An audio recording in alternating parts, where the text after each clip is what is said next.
I have felt that in many respects the Bloomberg administration has been competent. It's had some many good points. I can't say that I agreed with it awfully all the time. In fact, I think Bill de Blasio and I share the lead for the number of bills that we've introduced that Mike Bloomberg has vetoed. So obviously we're on a different page on a number of different issues. The one that has me apoplectic these days is congestion pricing, and I don't say one thing in Brooklyn and another thing in Manhattan. But I am absolutely, positively, 1,000% against congestion pricing, and I'm leading the council floor fight against it. Well, there's one person. And I want to tell you why in a nutshell. First, in the last mayoral election, I was, I believe, the first white elected official in the city of New York to endorse Freddie Ferrer. And then Freddie got trashed for making the remark that we are building two cities. And I think a lot of people thought that was a racial remark. But in fact, it was a remark about economics in New York. And there is no doubt in my mind that the congestion pricing proposal, once you get past all the laudable goals that it attempts unsuccessfully to achieve, is just that kind of system. It allocates space, and this is its stated purpose. This is exactly how it's supposed to work, so there's no debate on this point. It allocates your ability to enter the heart of our city by who can and cannot afford it. And that's just the wrong road to go down.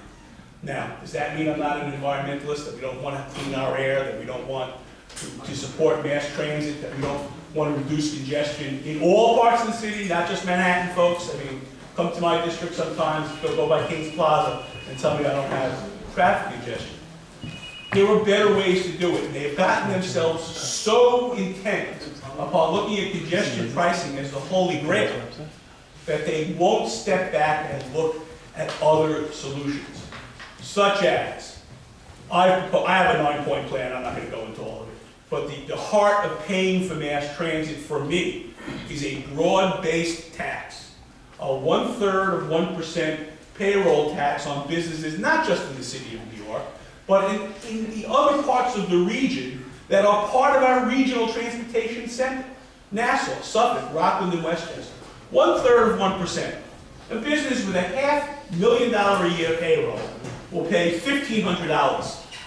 And at the end of the year, instead of having a congestion pricing scheme, which arguably will raise $300 million by collecting $600 million and dedicating $300 million to collecting the $300 million, another $300 million, this tax would raise over $1 billion in the first year. $1 billion. Triple the amount of money, double the amount of money, even if you count in the money that the feds have given us with one hand, and I'm sure Congressman Weiner will explain to you why it's give with one hand and take with the other. And he's probably right about that.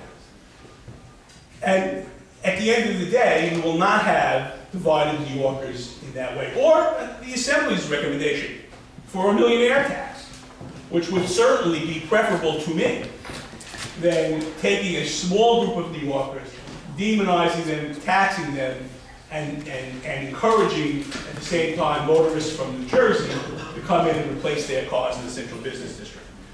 I've suggested that we do something about creating the infrastructure to turn over to hydrogen fuel cell cars. I mean, I know that sounds a little Star Trek to people, but the fact of the matter is that the automobile industry in this country has indicated that they can have hydrogen fuel cell vehicles in showrooms next year.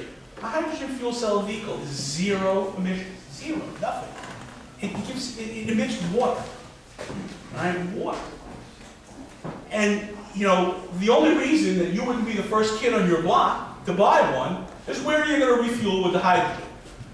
White Plains entered into an agreement with the industry last week to set up a refueling station in White Plains and to turn part of the White Plains city fleet over to hydrogen fuel cell vehicles. Why can't we do that in New York? In terms of ecological importance, in terms of cleaning our air, it will do more for our environment than any congestion pricing scheme ever could.